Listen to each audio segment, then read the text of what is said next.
Tukansa. Tukan do so what? Tukan me do so ku ya le me. E ma ri yo le lanye. Ko la kwado la. Bo kam do ran yi le. Me ja yi le lo nya wo. Ai lo ja obara ai. E ma ri ya le ku. Okay Maria le ku. No da ma ya le ku. Ana emi amaka, o maka ai. Here the project ai. O project Achi. O project Ojiliba. O project Okwu. I mean and Ojiliba. Ike. One more time she can play watch. Go wala bataw. Eso Ike. Ani ya ila kwado na kulimi. Na mo ku ya le. Ije very I still know that. And I can't know I see my brother now.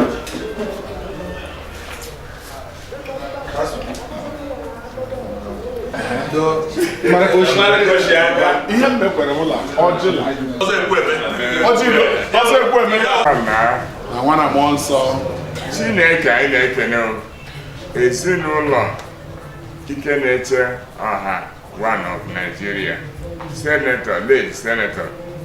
Maxi Okwu, anya mama, na mba niile, mba bende ọcha, anya agbakọrọ ebe a. Enwere mụ ya nke dị ka ya, agwọ amụ ihe mkpụmkpụ. Ikenaecheoha, H.O.R of Nigeria, that is Maxi Okwu. Ọnya na-eleru anyị niile anya. Anyị na-ekele unu, anyị agbakọrọ ebe a. Ọkwanụ nwanne anyị nwoke ka m na-achọ ka ọ banye n'ọkwa. Chineke biko burie ụzọ kpere ya azụ. Anyị mmadụ niile kwado ya maka na ihe ọma na-amụta ihe ọma. Igwe Vincent Ilo enweghị onye amaghị ama. Ndị ga-achị ọfụma ọkwa ọchịchị nchịgbu ha niile bakọrọ n'ọkwa n'aha ọ na mbanyere n'aha Kraịst onye nwanyị. Nwanne amara nwanne bịa goziere anyị ọchị. Anyị ga-asị ihe ọma niile amakụ anyị tụmadụ n'aha ọhụụ a 2019 n'aha Jizọs Kraịst onye nwanyị. N'afọ nna Ikenaecheoha, biko ekene m. Ije m fụkwanata ọkwa na ije ibidoro. Ije nnawo m bidoro. Maka ọdụla ahụ ndị hụ ihe mmemme ha Achi, all the places I've gone to, what they usually say, Achi ọ na Maxi Okwu nọrọ kendo ụdị ihe eme nnukwu eke egwu. Even though none of them, even in his grave he will turning. Ọchịmụ ụmụ ajị ọ gwọrọ ọkụ chi ha n'aka ma ọkụ anyụke. Ikenaecheoha, I want to thank you for holding on to that tradition that Nambe Rihachi. N'ihe ruru Achi na mba ọjọọ ewughị. And anyị agaghị na ite ohe anyị ehuo. I thank you, sir. Achi, we're a glorious town. Onwe ndị mma achọ anything ha abịa na Achi bịa wete permission to go. Mana na enu tata anyị wete ndị Achi anwe ka anyị mma aga anyị agawa n'ike anyị agaghị n'ike anyị agawa agbaja ya nata permission. O ewutekwa m n'obi. Ikenaecheoha, ihe nji fụtakwanụ ka njọwa ọkwa for a number of reasons. One of it bụ na-emejikwa Achi ka mmadụ anọghị n'Achi, mebe oji ka mmadụ anọghị n'oji.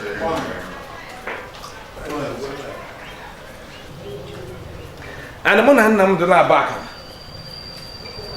about our community, about our local government, about our federal constitution, even about Nigeria. And mba anụ ihe ọdụla ekwu, and he reminds me. But what I didn't know about Maxi Okwu, my father taught me and reminded me. When I was special advisor to governor, I'm a member of Enugu State Executive Council. My father would tell me, Oshim, when mama made you na compound. I don't know when he go men what a kamonga. Ma baka. My father akpom Oshim. Don't let anybody that comes to this compound go unattended. He used to remind me of an encounter he had with BC. He had an issue, I can't remember exactly what it was. But he came. My father told me that at this compound, now those years, for a myriad of issues. But a nobody's son, I think he was a young teacher somewhere.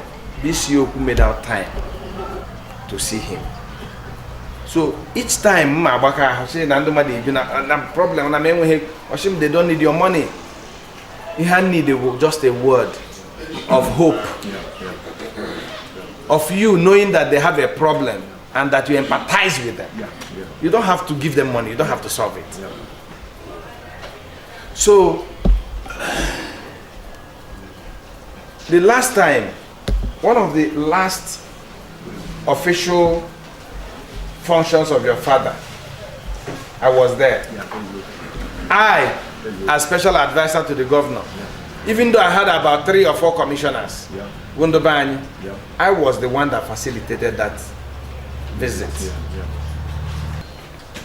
That visit that I facilitated, Ikenaecheoha, was what made it possible for Achi to have 12 autonomous communities. You know that. I spoke to my father. You spoke on behalf of your father. Mouthpiece. Let me not take you so far back.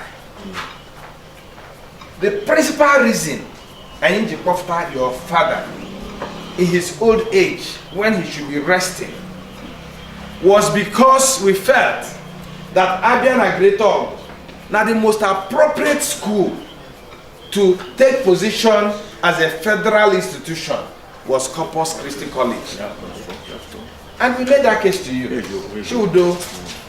Now we want to make an impression of Sullivan.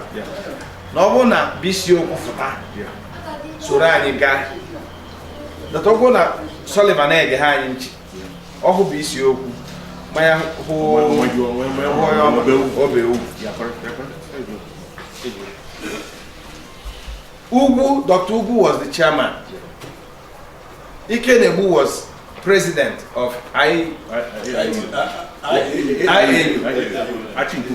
Improvement. I was just a small special advisor. But because they wanted that to happen, they saw all the commissioners, saw all the big people from our local from our area. They looked out for me. Mume. Because what had happened before I came to government was our people made it look so impossible to see the governor, to talk with the governor, to have access to the governor, for our leaders to sit down with the governor. I made it easy. And that happened. I don't take the glory. I don't take the glory, but I glorify God for what happened. Oh man, no one to claim with a 12 autonomous community. Most are fine. Manando mama, that I made it possible. I made it also possible to bring Oji River together under what we called Oji River People's Assembly. I convened it. I made it possible. And even when I was offered leadership, I turned it down. Because I felt no one did more competent than me to lead our local government and lead it better. Why am I running for this election? I'm running for this election because we lack quality representation.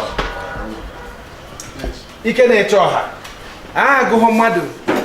Kambaja no assurance. Go home madu 30 in Enugu State. And you will not be counted.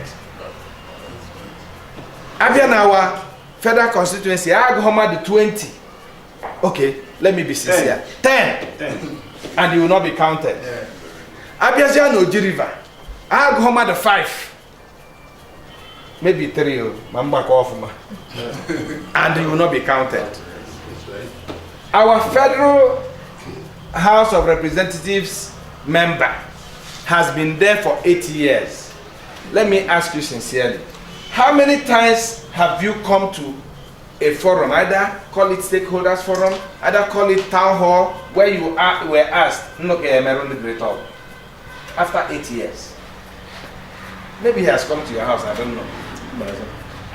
But we lack what they call quality representation. Today, I went to the dictionary with my friend from Ezag. Take in the dictionary. What is representative? And we looked at it. A representative is someone selected by the rest of the people to stand forward and do their bidding. A rep.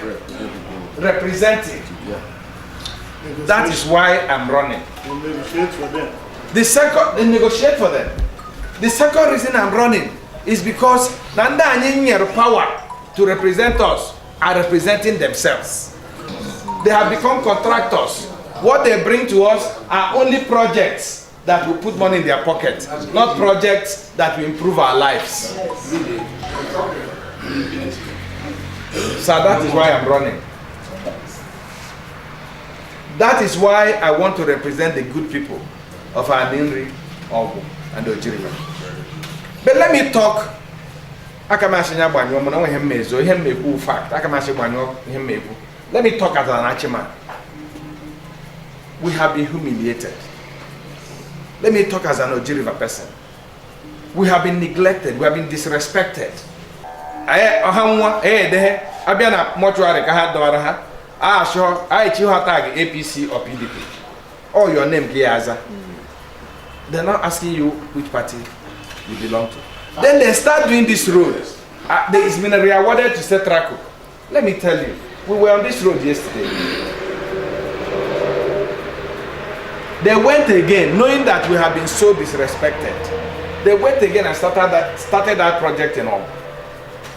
And started grading the road. They know Nanda about Christmas. That a lot of our brothers and sisters are coming from Port Harcourt, from Imo, from Abia, and all those areas. They started grading that road.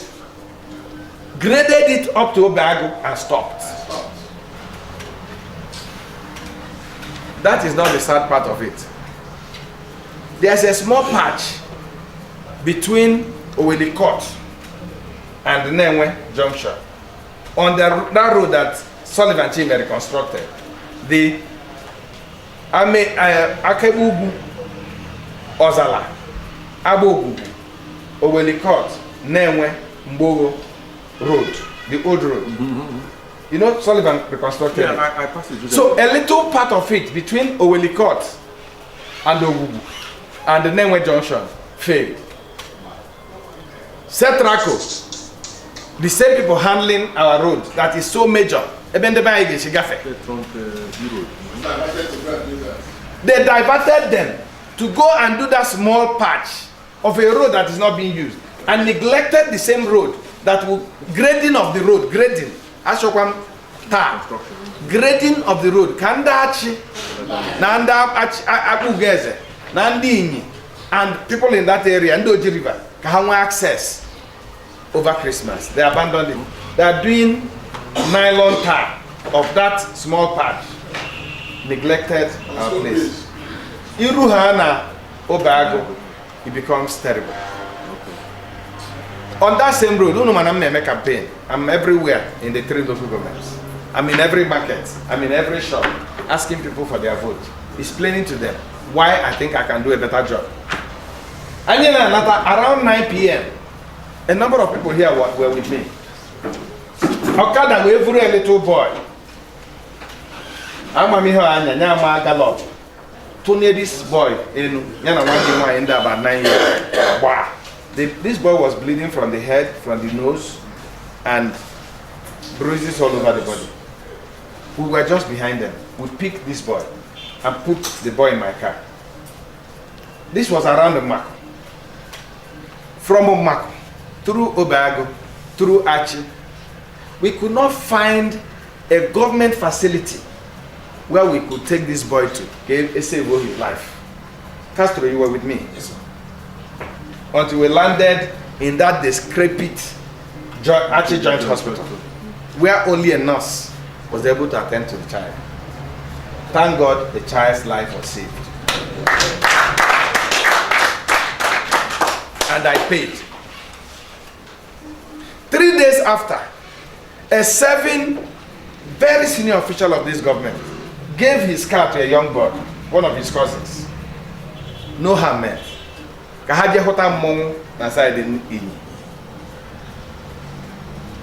they were going to, I think, Enugu, a little boy, Nyana Mame, and parents in Natal for Christmas. No car opened the gate without looking left or right.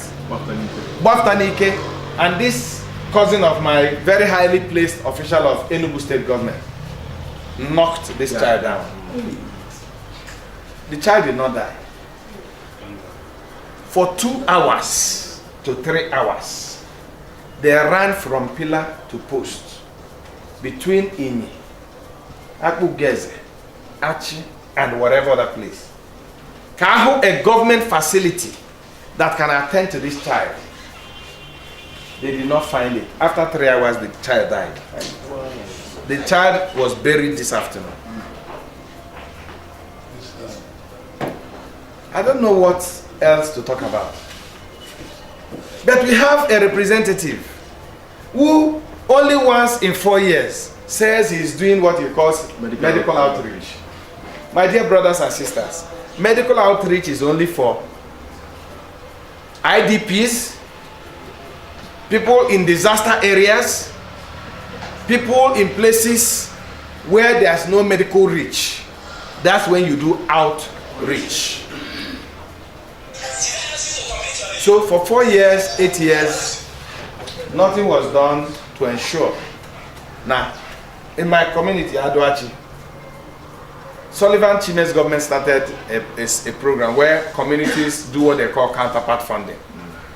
You would, I think, 1 million or 2 million, government will get 8. Arorun, whatever project, worth 10 million. After that, they do another project worth 5 million. In my local community now, I provided the counterpart funding. We built a town hall. We built a cottage hospital. We've built that cottage hospital for more than 3 years. It has not been opened. The door. Sure, I'm having cheeky there, whether the door can open. And we have a representative. Our people in Greater Ogu, they don't have quality representation. That's why I'm running. The voice of the people, which representation helps to make possible, is not here again. That is why I'm running. Is to ask you, please, to join me, to partner with me, to see how we can rescue our federal constituency. You are an elder statesman. Hey, Gabo, Napga. Go one in the go jotte, ladder here. I'm just copying your footsteps. What belongs to the people of Oji River and the rest of Greater Ogu, I want to bring it home. Amen. I want to get it right. And why? Why am I doing that? Because Nanke won't carry me. Yes.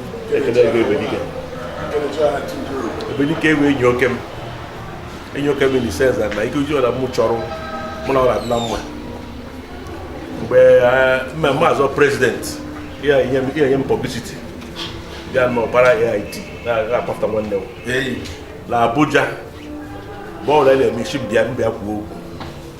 Oh, he did that. He me as one.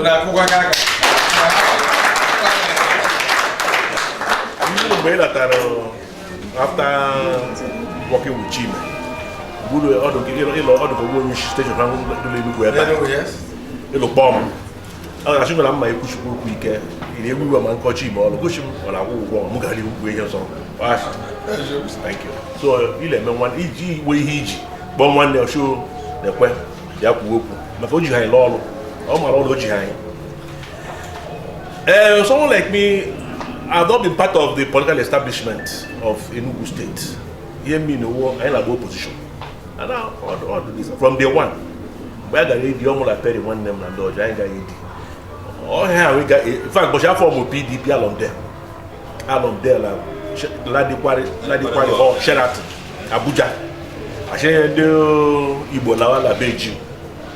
Can't be Beijing, who Jim go like marginalize the Mushama Wakwa. In fact, in my car, every number do my car, got Beijing. La on the street, la my tamo. So can we Jim to a bathroom, Mushafa Mua, Musoro in Odenta la Penny, Agala 80. Was that opposition to Abga? Then CMPP was the kind of opposition politics.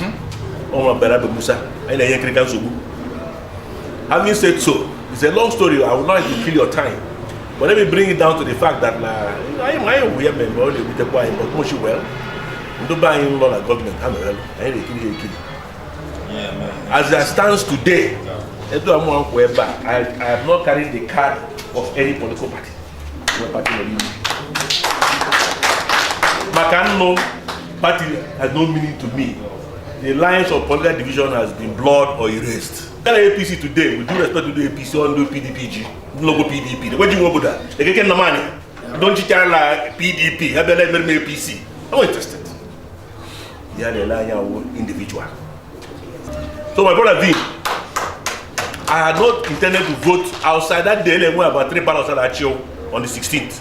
The ballot for president, the ballot for Senate, the ballot for Federal House. Everyone vote your president around. But either way back, we remove. I'll vote for you.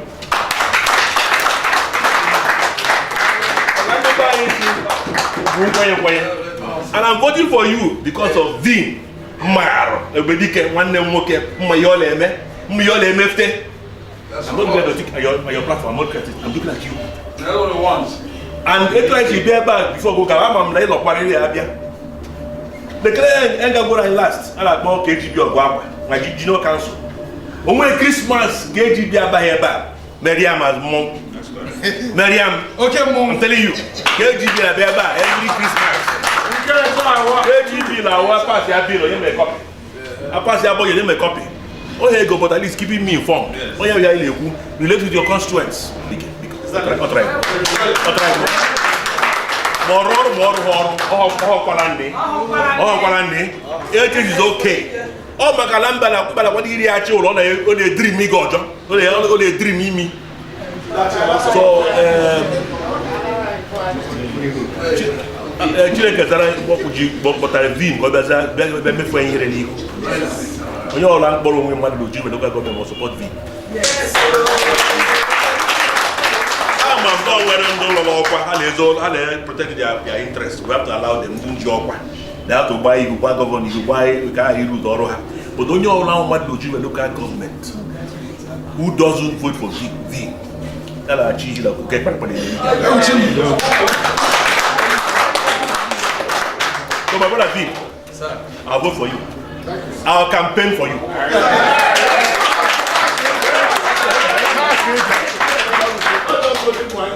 But properly arranged, we can make it. It's doable. So because when them, everybody can.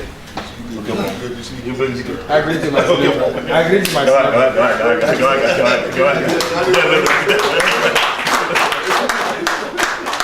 This man forever. With the longest relationship maintained in my life. I've known him for 40 years. And 40 years, I brought 40 days. So he has an impeccable character. And I can't to see again. I've been on PC before. But because of him, I said, I'm going to cross over. As we're crossing over 2019, I'm crossing over to my friend. Oju River. When he said that you will vote for him. And I was expecting something else from you. While you are trying to round up, you said that thing I was expecting.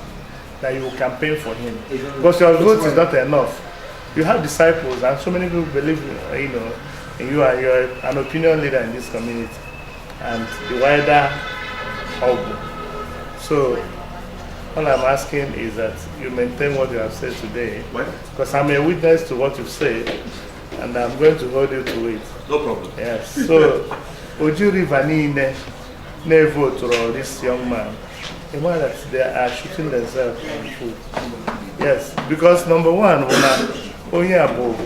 a self-accomplished man Batagego, on has a jet to make money. When you go on a village, on a town, more investments, they do for now as on the beer. But where's the H.O.R? H.O.R will have to empower people. And I've gone witness. Every year, I visit Achi as if it's my second one. Because every year he gives scholarship. More than I think of how to run anything. But which he run anything I don't in this year, but he was doing it because he likes certain people. And then, even over there, if most of the things so my media but and all those things. But he's not saying those things because not somebody that like he blow his trumpet. I'm my son on the shy in that area. But what he has said is just a tip of in will achieve, this community. So I'm asking you people to support him. I'm going to support him too. So, and I know he's going to deliver. Because he's fighting for the whole of the greater Ogwu, not for himself, not for his family. You understand? So I thank you for lending your weight behind him to make sure that he not succeed. And I know that he will succeed. So, but we are looking at the individual who is going to deliver. If somebody has spent 8 years, allow another person to show his own skill, so that at the end of the day, everybody will benefit. So I thank you very much. Thank you. Progress. Everybody